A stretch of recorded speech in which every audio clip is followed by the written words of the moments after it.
An ordinary evening, a boy at a gas station. But within minutes, everything changed. What happened next? Watch until the end.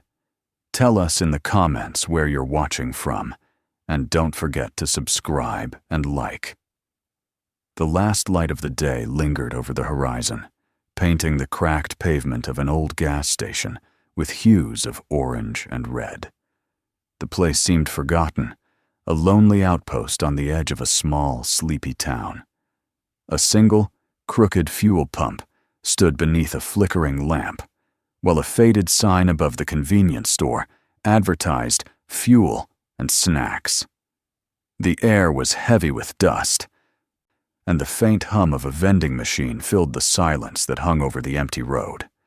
Near the building, sitting quietly by the vending machines, was a boy no older than 15. His name was Jiden. He was thin, dark-haired, with thoughtful eyes, and a posture that spoke of patience. He wasn't there to cause trouble. His mother had gone into the laundromat across the street to collect clothes and told him to wait outside until she returned. He obeyed, holding onto the small item that meant the most to him at that moment, a rolled-up piece of cardboard tucked under his arm. The cardboard was a homemade poster he had drawn with colored markers. It wasn't anything fancy, but to him, it was priceless. On the front, he had carefully sketched two figures, Chuck Norris and Steven Seagal.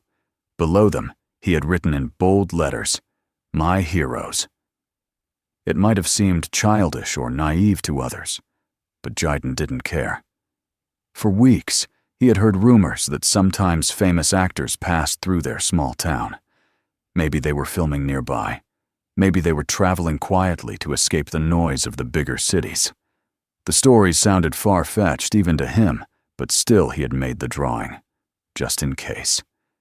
He kept glancing at the road while sipping from a plastic water bottle. The sun was low now, casting long shadows that stretched across the parking lot. The boy's eyes moved from the horizon back to his poster, as if to reassure himself that it was still there. He imagined what it would be like if his heroes appeared, what he would say, how he would hold up the poster to show them. The thought made him smile faintly, but he quickly looked away, embarrassed even in his own imagination. The setting around him carried an unsettling stillness. The gas station looked abandoned, though the shop was technically open. Inside, behind dusty windows, a bored cashier leaned on the counter, staring at his phone. Cars rarely passed by, and the occasional gust of wind rattled the metal sign above the entrance. Jiden shifted uncomfortably in the silence, his thoughts swirling between daydreams and the reality of waiting for his mother. Despite the calm exterior, there was an unspoken tension in the air. Jiden had lived long enough in this town to know that quiet could turn dangerous in a heartbeat. He had learned to keep his head down, to avoid drawing attention. Yet the poster under his arm was bright, colorful, and hopeful, standing out in contrast to the dull gray surroundings. It was a symbol of something bigger than the small town, bigger than the lonely gas station, something he wanted to believe in. He leaned back against the vending machine, the cool surface pressing against his thin shirt. His eyes traced the cracks in the pavement that spidered out beneath his sneakers. He thought of his mother inside the laundromat, carefully folding clothes, unaware of the way he clutched his poster like a shield. He wondered if she would laugh at his idea of drawing heroes, or if she would smile and tell him it was sweet. Probably both. As the minutes dragged on, the light shifted. The sky deepened into a richer shade of red, the edges of night creeping in. The gas station's flickering lamp buzzed weakly, fighting the darkness that spread across the lot. Jiden pulled his hood tighter, his fingers brushing over the rough cardboard beneath his arm. The hum of the vending machine continued, the only sound in the still evening. He sighed quietly, unaware that this ordinary moment of waiting would soon turn into something unforgettable. The first part of the night had fallen, but for Jiden, The story was only beginning. The silence of the parking lot was broken by the slow crunch of tires on gravel. A police cruiser, its paint faded and logo nearly worn away, rolled into the lot with deliberate slowness. Jiden straightened, clutching the poster closer to his side. The car stopped near the old fuel pump, and 3 officers stepped out. Their presence shifted the air immediately. The tallest, Sergeant Harper, wore reflective sunglasses even in the dimming light. His mustache was trimmed neatly, his stance heavy with authority. Behind him, Officers Bryn and Matthews moved stiffly, carrying themselves like men who knew the weight of their badges and enjoyed it. At first, Jiden tried to look away, hoping they would ignore him, but Harper's gaze locked on him almost instantly, like a predator noticing movement. The sergeant took a long step toward him, eyes flicking to the rolled cardboard under the boy's arm. His voice came out in a tone too casual to be friendly. "What do you have there, son?" Jiden's throat tightened. "Just a drawing, sir," he answered softly. Harper didn't slow down. He reached out, snatched the poster from Jiden's grip, and unrolled it with a snap. Bryn leaned over his shoulder and chuckled loudly. "Look at this," he said, showing Matthews. "Chuck Norris and Seagal? You're a fan of those old fossils?"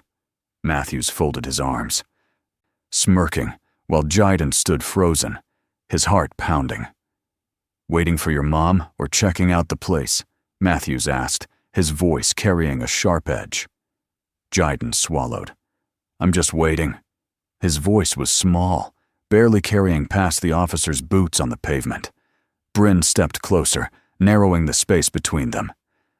"You got any ID? Anything in your pockets we should know about?" His hand hovered near his belt, fingers brushing the holster of his taser. Harper didn't speak at first, only glanced at Jiden with suspicion, then back at his men.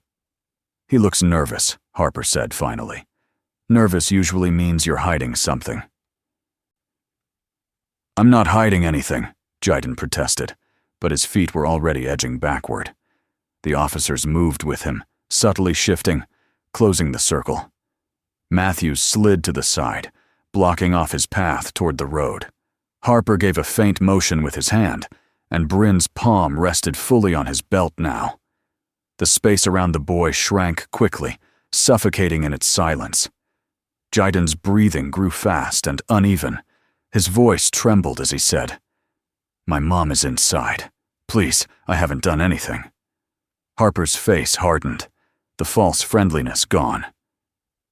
"Don't lie to us, kid. We can do this the easy way, or the hard way." The threat hung in the air, heavy and unmistakable. Bryn suddenly reached out, gripping Jiden's arm roughly. The boy flinched, his body tensing, fear surging through him as the officers tightened their ring. The dusk had deepened, shadows stretched long across the lot, and the world seemed to shrink to the sound of boots, harsh voices, and the hammering of his own heart. The poster that once represented hope now lay crumpled at Harper's feet, forgotten in the rising storm. Jiden's chest tightened as Bryn's grip dug into his arm. The boy's voice caught somewhere between protest and panic. The officer's shadows stretched across him like bars of a cage. Just when the moment seemed ready to collapse into violence, a new sound cut through the tension. A calm, deep voice carried across the lot, steady and unhurried. "He hasn't done anything. You should let him go." The officers froze, their heads turning in perfect unison toward the voice. From the far end of the gas station, a black SUV sat idling, its dark surface reflecting the last streaks of sunset. The driver's door opened, and a tall figure stepped out with deliberate slowness. He wore a dark jacket, tinted glasses, and carried himself with the quiet confidence of a man who had seen conflict before. It was Steven Seagal. Every step he took was measured, not aggressive, but filled with a weight that shifted the balance of the scene. Just as Harper narrowed his eyes in recognition, the passenger door opened and another man emerged. His denim shirt, jeans, and beige cap were simple, but the moment his eyes met the officers, The calmness of his stare carried more authority than any badge. Chuck Norris stood beside Seagal, his posture relaxed, yet firm, like a man used to stepping into the storm. The officers stiffened, exchanging uncertain glances. Harper tried to hold his composure, but there was a flicker of unease in his jaw. Well, look who it is," he muttered, forcing a smirk. Seagal stopped a few steps from Jiden and the officers, his hands visible, his voice steady but sharper now. "It's just a kid. You don't need 3 men circling him." Chuck moved closer until he was standing shoulder to shoulder with Seagal. His tone was quiet, but unyielding. "And you don't need to pull weapons on a boy holding a piece of cardboard." Matthews bristled, his hand twitching near his belt. "This doesn't concern you." Chuck's eyes locked onto him, unblinking, his voice carrying steel beneath its calm. "Now it does." Harper stepped forward, trying to take control of the moment. "We're doing our job. The kid looks suspicious. You don't know how it is around here." Seagal's head tilted slightly, his voice colder now, cutting through Harper's excuse. "Suspicion isn't a crime. Not where I come from, and it sure isn't when it's based on the color of a boy's skin." The weight of his words hung in the thick air. Harper's face tightened, the mask of authority cracking as his jaw worked furiously.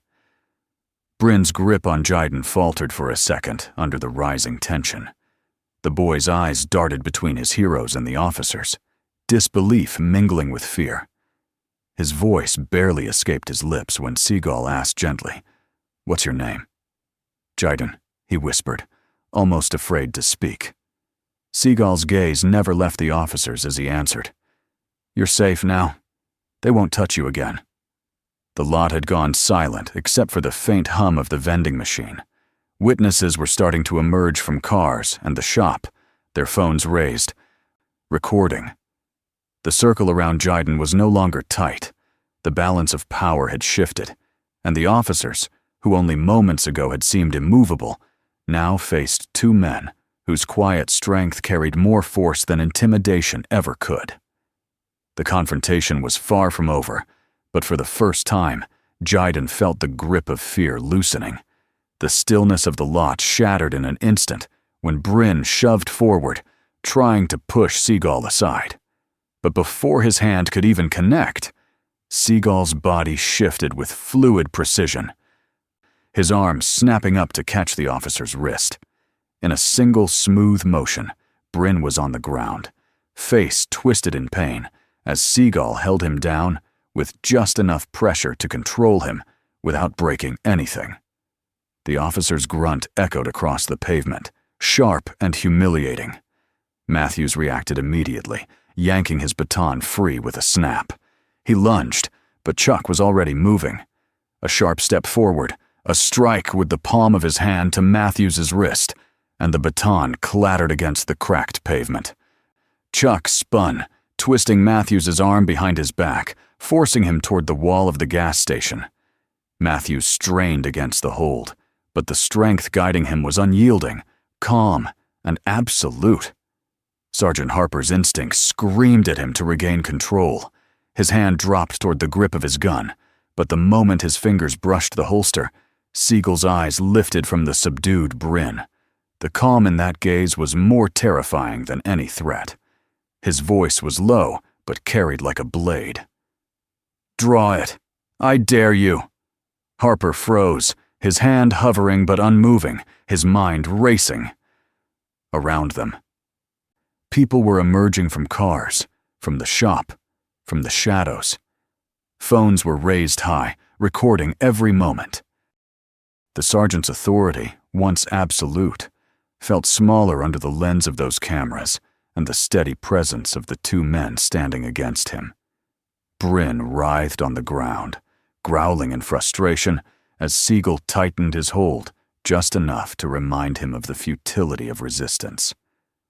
Matthews pressed his cheek against the cold wall, his arm pinned firmly behind him, Chuck's grip like iron. The gas station's buzzing lamp flickered overhead, the weak light bouncing off the officers' badges as if mocking their lost power. Jiden stood frozen a few feet away, his wide eyes locked on the scene, the crumpled poster lying on the ground near Harper's boots. His breath came shallow and quick. But for the first time since the ordeal began, it wasn't fear that filled his chest. It was awe. Harper scanned the crowd that was forming, the strangers whose eyes and cameras were bearing witness. He knew too well what would follow if he pushed further. Reports, investigations, humiliation, maybe even worse. His men were pinned, their authority dismantled without a single gun fired. Slowly, painfully, Harper lifted his hands into the air, palms outward. His voice broke the silence, strained and clipped. "All right. Let them go. Everyone calm down." Seagal's grip loosened, releasing Bryn, who rolled onto the pavement, clutching his arm, face red with shame. Chuck eased Matthews off the wall and stepped back, his posture still watchful, ready if anything shifted. Harper exhaled through clenched teeth, glaring at the crowd, then at the two men standing between him and complete collapse. His pride burned hotter than the fading sun, but his options were gone. He jerked his head toward his men.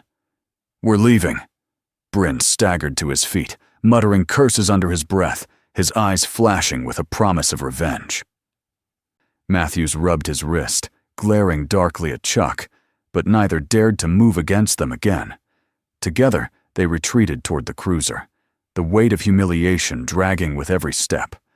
Harper paused just long enough to throw one last glance at Seagal and Norris, his words bitter and low. "This isn't over." Chuck met his gaze without blinking, his voice calm but sharp as steel. "It is for tonight." The officers climbed back into the cruiser, the engine growling as it pulled away, disappearing into the deepening twilight. The lot was left in heavy silence, broken only by the scattered murmurs of the witnesses and the faint buzz of the lamp overhead. Jiden's legs felt unsteady as he bent to pick up his poster, now bent and smudged. He hesitated when a hand reached for it first. Chuck lifted it gently, smoothed it out as best he could, and held it out to the boy. "Here," he said softly. "Are you all right, son?" Jiden nodded, his voice trapped behind the shock of what had just unfolded. He clutched the poster to his chest, the colors brighter in his eyes than they had ever been. Seagal finally released his steady gaze from the departing cruiser and turned toward the boy. His tone was firm, carrying the weight of truth. "They won't touch you again. Not while we're here." The crowd began to disperse slowly, whispering about what they had seen, some still recording, others shaking their heads in disbelief. The confrontation was over, the danger receding into the night, but the air still trembled with the echo of what had happened. Jiden, standing between the two men he had once only admired on a poster, now knew they were not just heroes in films, but guardians in the flesh. The gas station felt less lonely now, less forgotten. It had become the stage for a moment he would carry with him forever. The echoes of the confrontation lingered as the police cruiser's taillights vanished into the darkening road. The witnesses who had gathered stood in clusters, whispering, some replaying the moments they had just captured on their phones. Jiden remained rooted to the spot, clutching his battered poster, still too stunned to fully process what had happened. His heart pounded. But it was no longer from fear. It was from the weight of realizing he had been defended by the very men he had once drawn, only in imagination. The soft hum of the vending machine returned, filling the silence left behind, though the world felt permanently altered. A sudden screech of tires tore through the stillness. A dark sedan rolled quickly into the lot, and before the engine even shut off, the door burst open. A woman ran out, her voice sharp with panic. "Jiden!" The boy's eyes widened, and he rushed forward, calling, "Mom!" He fell into her arms, the terror of the last moment spilling out in trembling relief. She clutched him tightly, scanning his face, his arms, his whole body, as though to reassure herself he was unharmed. "What happened? Are you okay?" she demanded breathlessly. Jayden nodded, his voice shaky but certain. "I'm okay. They were police, but they tried to—" He stopped, glancing back at the two men behind him. "They saved me." His mother's gaze lifted, locking onto the strangers who stood a few feet away. Recognition flickered across her face, disbelief mingling with gratitude. "You're real," she murmured, almost to herself. Chuck gave a respectful nod, his tone gentle. "Yes, ma'am. But what matters is your son was being harassed when he had done nothing wrong." Seagal added, his voice firm and steady. "They surrounded him. One reached for his taser. We stopped it before it went too far." Her expression paled at the words, her arms tightening around Jayden protectively. "I don't know how to thank you," she said, her voice cracking. Chuck met her eyes, his own expression calm but earnest. "There's no need. We only did what anyone should do." Seagal's eyes scanned the edge of the lot, his tone carrying quiet weight. "Unfortunately, not everyone chooses to." Before more could be said, new light swept across the lot. Another official vehicle pulled in, cleaner than the last, its plates marked with the county seal. Two officers stepped out, and the man in front wore a captain's badge. His hair was silver, his demeanor steady, and his nameplate read, Simpson. He approached the group, his eyes sweeping over the scene. The frightened boy, the shaken mother, the small crowd of witnesses, and finally the two men whose presence needed no introduction. "Good evening," Captain Simpson said evenly. "We received several calls about a disturbance." Chuck answered without hesitation, his words direct. "It wasn't a disturbance. It was an attempted assault. 3 of your officers cornered this boy without cause." Seagal added, his voice cold. "We stopped them before they could hurt him." Simpson turned toward Jayden's mother, his gaze sharp but controlled. "Is this true, ma'am?" She nodded quickly, her voice trembling. "Yes. They were after my son. These men stepped in to protect him." A man from the crowd stepped forward, raising his phone. "I've got it all on video, from the start." Another added, "I saw one reach for his taser." The captain exchanged a glance with his partner, then nodded firmly. "We'll need statements from all of you, and make sure that video doesn't disappear." The crowd murmured in agreement, some already preparing to share their recordings. The atmosphere shifted as fear gave way to purpose. Where there had been intimidation, now there was truth, captured in the hands of witnesses unwilling to remain silent. As order settled into the lot, Jayden stayed close to his mother, her hand gripping his tightly. He watched as Chuck leaned casually against the SUV, sipping water, while Seagal remained alert, scanning the lot with arms crossed, eyes sharp even in the calm. The boy felt safer than he had moments before, but he could sense from the way the two men carried themselves that danger was not gone. It had only retreated. "They'll come back," Seagal said quietly to Chuck. Chuck nodded once, his gaze distant. "I know. They didn't walk away because they understood. They walked away because they were humiliated. That's not something they'll forget." Jayden's mother overheard, her face tightening. "Do you think they'll come after us?" Seagal shook his head slowly. "Not directly. But they may look for ways to get even with us. That's our burden, not yours." Chuck's voice softened as he placed a hand on Jayden's shoulder. "Don't live in fear. That's how they win." The boy dug into the pocket of his sweatshirt and pulled out a folded piece of paper. He handed it to Seagal, his voice hesitant. "I drew this while I was waiting. just in case something cool happened. Seagal unfolded it carefully. The pencil sketch showed himself and Chuck standing between Jiden and 3 looming silhouettes in police caps. He studied it for a long moment before folding it again with care. "We'll keep this," he said quietly. "I promise."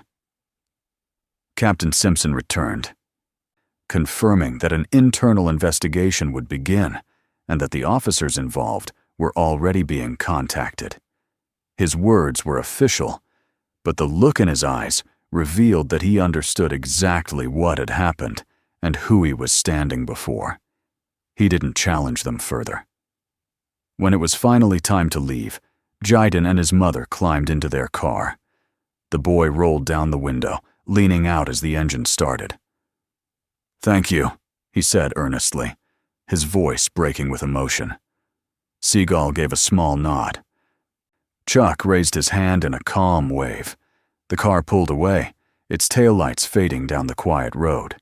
The 2 men remained in the lot, standing beneath the flickering lamp. The buzzing light hummed above, a dog barked faintly in the distance, and the witnesses drifted away one by one. Chuck glanced at Seagal. "Think this will stop them?"